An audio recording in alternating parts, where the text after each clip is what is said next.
pertama ini beliau ikut campur di dalam urusan rumah tangganya sahabat beliau dan juga yang dipersaudarakan oleh Rasul dengan beliau, yakni sahabat Sayyidina Abu Darda radhiyallahu taala an. Ini di dalam hadis diceritakan bahwasanya Salman ya suatu ketika mengunjungi Abu Darda. Kemudian beliau itu melihat Ummu Darda, yakni istrinya Abu Darda, mutabadzilatan ini labisata siyabil bizlah wahya al-mihnah. Ummu Darda sedang berpakaian rumah, pakaian kerja. Tarikah libasiz zinah, yakni tidak menggunakan pakaian yang pantas, pakaian yang berhias untuk suaminya, tidak begitu. Faqala laha, kemudian Sayyidina Salman berkata kepada Ummu Darda, yang ini saudaranya Salman, dipersaudarakan oleh Rasulullah. Kata Salman, masya nuki, gimana kondisi engkau, keadaan engkau gimana? Maka Ummu Darda mengatakan, akhuka Abu Darda laisa lahu hajatun fid dunya. Saudara engkau yakni Abu Darda ini tidak punya keperluan terhadap urusan dunia, yakni wa min hazinatul mar'ah li zaujiha. Di antara keperluan dunia itu nggak perlu lagi berhias istri untuk suaminya, itu nggak perlu istri bersolek, nggak perlu. Kenapa demikian? Ini isyarat bahwasanya memang istrinya itu tidak pernah dipergunakan oleh Abu Darda, disia-siakan. Faja'a Abu Darda fasana'a lahu ta'aman. Kemudian Abu Darda datang, kemudian membuatkan makanan untuk Salman. Kemudian berkata, kul, makanlah. Kemudian berkata, Abu Darda, fa inni shaim, aku puasa, aku enggak makan. Kemudian Salman mengatakan, ma ana biakilin hatta ta'kul, aku enggak mau makan juga kalau engkau enggak makan.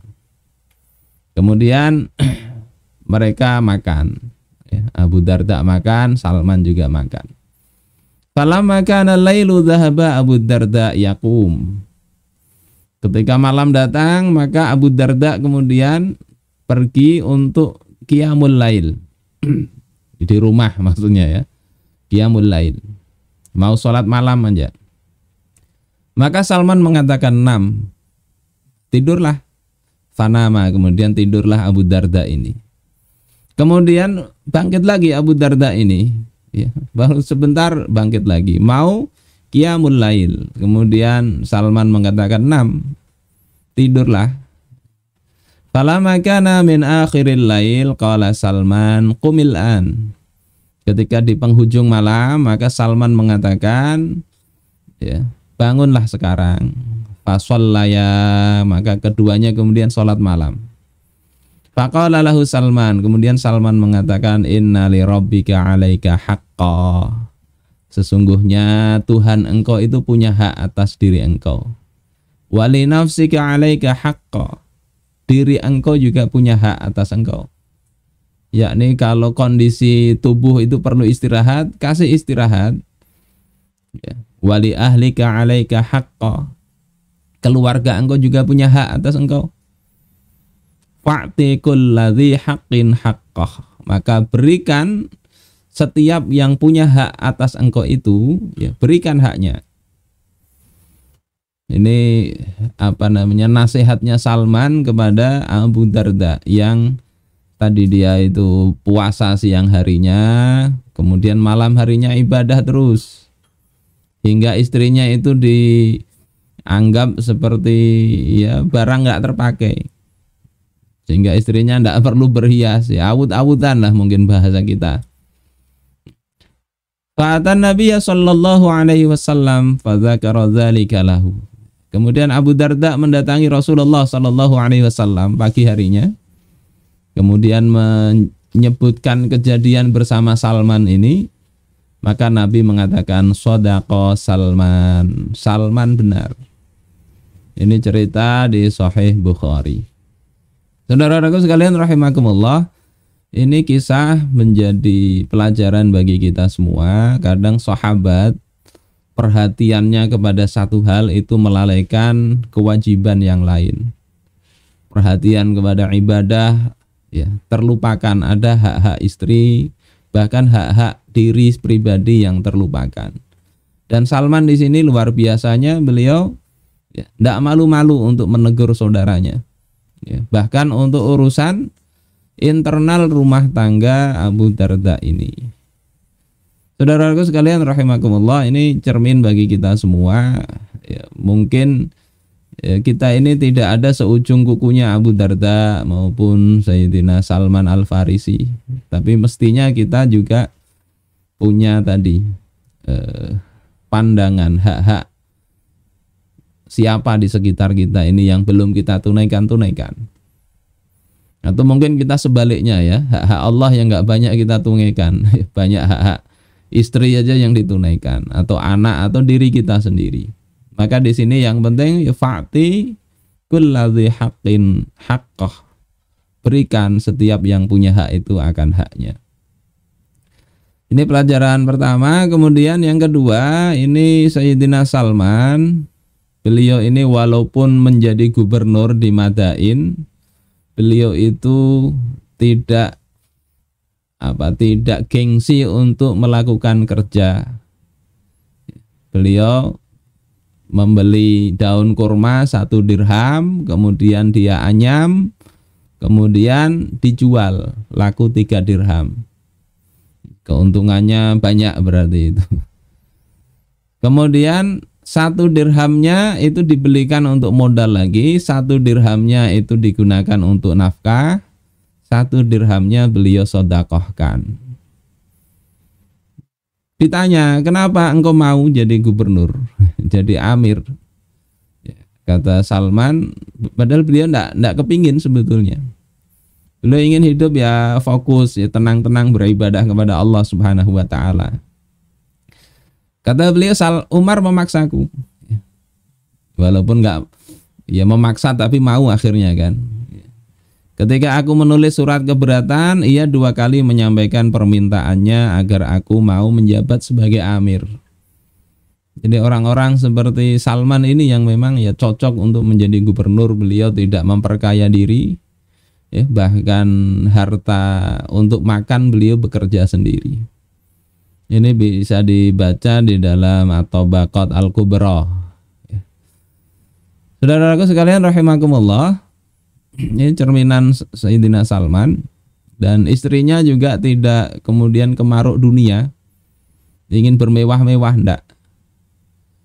Cukup dengan kehidupan yang sederhana, karena ada kehidupan yang lebih mewah di negeri akhirat yang mereka lebih dambakan. Yang ketiga ini yang juga penting, yakni terkait dengan rahasia kamar tidur tadi. Jadi suatu ketika ini Salman ketemu dengan Sayyidina Umar bin Khattab, ya, radhiyallahu taala anhuma. Kata Sayyidina Umar, aku ridha kepada engkau sebagai hamba Allah. Jadi Umar menyatakan senang dengan Salman. Ini baguslah kita ini. Kalau ketemu saudara misalnya mengatakan ini uhibbuka fillah, misalnya aku mencintai engkau karena Allah, aku senang dengan engkau misalnya, itu bagus. Tapi kemudian Salman mengatakan, kalau begitu nikahkanlah aku. Maksudnya kalau engkau senang aku, angkat aku jadi menantumu, kata Sayyidina Salman. Dan ini tidak masalah juga, ya, meminta melamar anak dari orang yang soleh. Ketika mendengar permintaan Salman ini, ya Umar nggak memberikan tanggapan. Rupanya tidak berkenan juga untuk menikahkan putrinya dengan Sayyidina Salman. Ya, kenapa alasannya tidak dibahas. Kemudian Salman berkata, apakah kamu meridhoiku sebagai hamba Allah, namun kamu tidak meridhoiku untuk dirimu sendiri? Engkau senang aku sebagai hamba Allah, tapi engkau tidak senang aku jadi menantu engkau. Bahasa kita begitu. Yaitu wajar, ya, wajar. Kadang ada orang baik, tapi baik sebagai teman, bukan baik sebagai menantu. Boleh-boleh ditolak, ya. Lalu kemudian, ya, akhirnya dialihkanlah Salman ini menikah di Kindah, ya.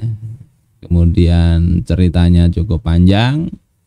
Ujungnya itu yang penting di sini adalah ketika sampai di kamar pengantin, ya, beliau mengatakan kepada istrinya, ya, mengajak istrinya untuk ini menunaikan sholat sunnah.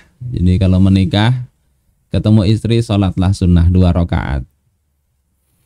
Kemudian berdoa dan istrinya mengamini. Ya, setelah itu ya ceritanya kita skip, ya, cerita pengantin.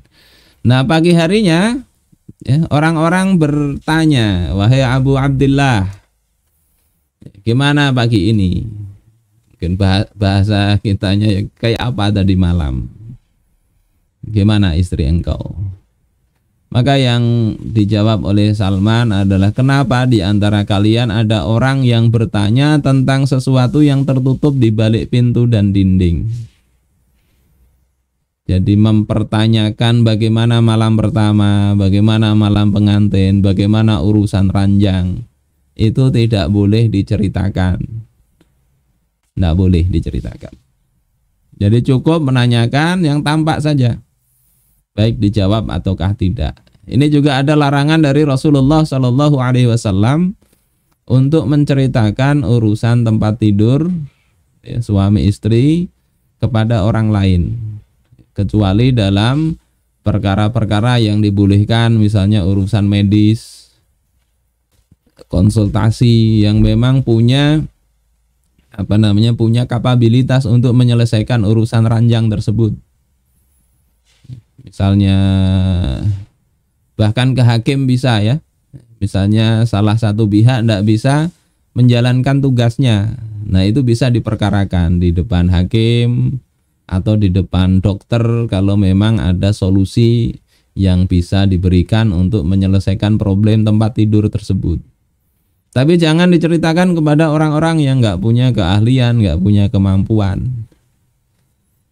Ini penting, kadang itu menjadi awal terjadinya perselingkuhan. Ya, tidak puas dengan suami, cerita ke teman kerja, akhirnya dengan teman kerja. Nggak puas ke istri, cerita, akhirnya jadi, ya, pembuka dari perselingkuhan, perzinaan. Ya, kalau sekedar nikah lagi mungkin tidak masalah dari sisi hukum fikih, walaupun dari sisi psikologis mungkin tetap bermasalah. Sehingga hindari itu menceritakan urusan tempat tidur ini, apalagi diceritakan di sosial media. Ya, itu sangat-sangat terlarang.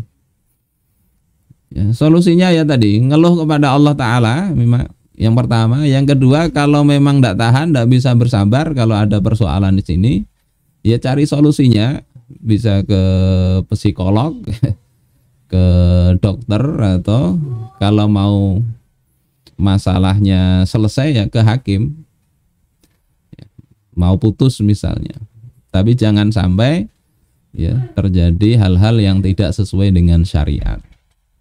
Saudara-saudaraku sekalian rahimakumullah, berikutnya dari keluarga Salman ini ada apa yang terjadi ketika beliau menjelang wafat. Yakni Salman ini punya firasat, ya, bahwasanya akan meninggal. Kemudian memanggil istri beliau, ya, yang bernama Buqairah. Kemudian meminta, ya, bukakan pintu-pintu ini wahai Buqairah. Kalau di dalam hadis itu, di dalam riwayat Di dalam kitabnya Ibnul Jauzi beliau katakan iftahi hadhil abwab ya Buqairah. Beliau itu berada di Ulayyatin. Ulayyah ini adalah al-ghurfah fit tabaqatis tsaniyah minad dar. Kamar yang ada di lantai 2 dari sebuah rumah. Yang punya 4 pintu. Maka beliau katakan kepada istrinya, iftahi hadhil abwab ya Buqairah. Bukalah pintu-pintu ini wahai Buqairah. Fa inna liyal yaum zuwaran. Karena sesungguhnya hari ini aku akan ada banyak tamu.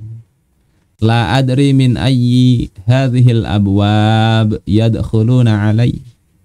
Aku tidak tahu dari pintu mana mereka akan masuk. Ya, ini malaikat Israel. Sadar itu. Hari ini akan didatangi malaikat Israel. Ini banyak cerita di Tabaqat, ada di Hilyatul Auliya. Kalau ini kutipan dari Hilyatul Auliya. Ada As-Sabat Indal Mamat Ibnul Jauzi. Cerita ini juga ada. Tsumma da'a bimiskin lahu. Kemudian Salman meminta untuk dibawakan misik. Misik ini sejenis minyak harum ya, sejenis harum-haruman. Kemudian beliau mengatakan azifihi fi taurin. Ini kalau di dalam Hilyatul Auliya. Campurkan, azifihi itu apa? Campurkan dan ratakan. Fi taurin, taurin itu inaun shaghir. Bejana yang kecil. Jadi misik tadi suruh campuri air di bejana yang kecil. Kalau di Tabaqat Al-Kubra itu fitan nur. Tapi kayaknya kurang pas. Tanur itu tempat api ya. Itu yang dipakai di buku terjemahnya ini. Mana? Percikkan ke tungku pengasapan, agak kurang tepat ya. Kalau di dalam Hilyatul Auliya atau di As-Sabat Indal Mamat itu letakkan di bejana, campuri air. Fafa'altu, kemudian aku lakukan apa yang diperintahkan Salman, kata istri beliau. Kemudian Salman katakan indhahihi haula firashi. Ya, apa namanya? Percikkanlah ya di sekitar tempat tidurku. Jadi beliau ini sudah tahu menjelang ajal ingin berharum-harum ya. Dibaguskan tempat harum-haruman beliau minta. Tumanzili famkusi. Kemudian engkau turunlah dan tunggulah. Fasaufa tattali'ina fataraini ala firashi. Kemudian ketika engkau melihat nanti, maka engkau akan melihat aku di atas tempat tidurku. Fattala'tu fa idza huwa qad ukhidha ruhuhu. Maka aku kemudian menengok Salman kembali. Ya, jadi sebentar turun, nengok Salman, kemudian faka'annahu naimun ala firasyih. Ya, beliau itu sudah diambil ruhnya dan seolah-olah beliau itu sedang tidur di atas tempat tidurnya. Ini kematian yang bagus ya. Tidak mesti mati dalam kondisi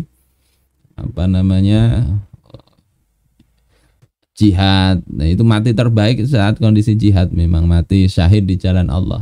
Tetapi Allah yang menentukan ya.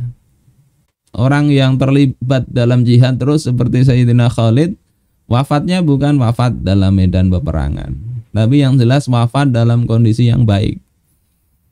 Sebagaimana Sayyidina Salman ini, siap beliau. Tidak kemudian mikirkan persoalan dunia lagi, enggak. Jadi mempersiapkan kematian seperti ini berat. Kalau hidup kita selama di dunia ini yang menggelayuti pikiran kita itu paling besar itu persoalan dunia, tidak akan bisa siap begini. Pasti pusing itu nanti, mau meninggal pun masih mikir, nah sana piutang berapa, sana hutang berapa, di sana ada harta saya bagaimana dan seterusnya. Tapi Salman enggak, lega saja meninggal itu. Saudara-saudaraku sekalian rahimakumullah, ini tentang Salman. Kemudian yang kelima, ini ada cerita yang unik juga terkait dengan Sayyidina Salman ini ketika beliau mau melamar seorang wanita dari Bani Laits. Kemudian ngajak saudara angkat beliau yang dipersaudarakan Rasul tadi, yakni Abu Darda. Sebagai mak comblangnya, bukan mak comblang ya, istilahnya apa? Wakil beliau untuk melamar itu adalah Abu Darda. Dilamarlah ya, Abu Darda ya, sebagaimana apa yang seharusnya ketika melamar untuk seseorang, maka ya disebutlah keutamaannya Salman ini, kelebihannya Sayyidina Salman. Tetapi ternyata keluarga wanita ini tidak menerima lamaran Salman. Sebaliknya justru mengatakan, ya kalau dengan Salman kami tidak mau, nggak berkenan mengambilnya menantu. Tapi kalau engkau, ya kami mau menikahkan putri kami dengan engkau. Coba kalau begitu. Akhirnya apa? Abu Darda setuju. Jadi setuju, kemudian mau menyampaikan ke Salman ini kok rasa tidak enak ya. Pasti yalah tidak enak. Kita melamarkan kok malah kita yang jadi calon menantunya. Ini saya ceritakan ya di kitab ini, walaupun nanti riwayatnya ini ada keterputusan ya, keterputusan sanad ya. Tetapi hal yang wajar sebetulnya. Kalau itu terjadi tidak melanggar syariat juga. Kemudian diceritakan, walaupun malu Abu Darda itu bercerita, kemudian Salman mengatakan, aku yang lebih pantas malu. Aku meminang seseorang, sementara Allah telah menetapkan bahwasanya gadis itu adalah milik engkau, jodoh engkau. Jadi berlapang dadalah.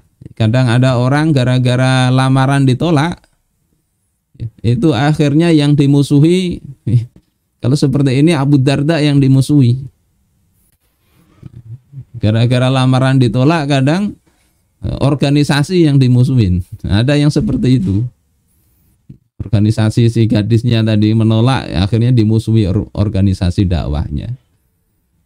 Itu enggak sehat. Ini Salman dengan Abu Darda, kita bisa bayangkan kondisi psikologis Abu Darda maupun Salman, tetapi mereka berdua tetap dalam kondisi yang baik persahabatannya, walaupun tadi urusan jodoh Allah yang menentukan. Tidak kemudian curiga-curigaan.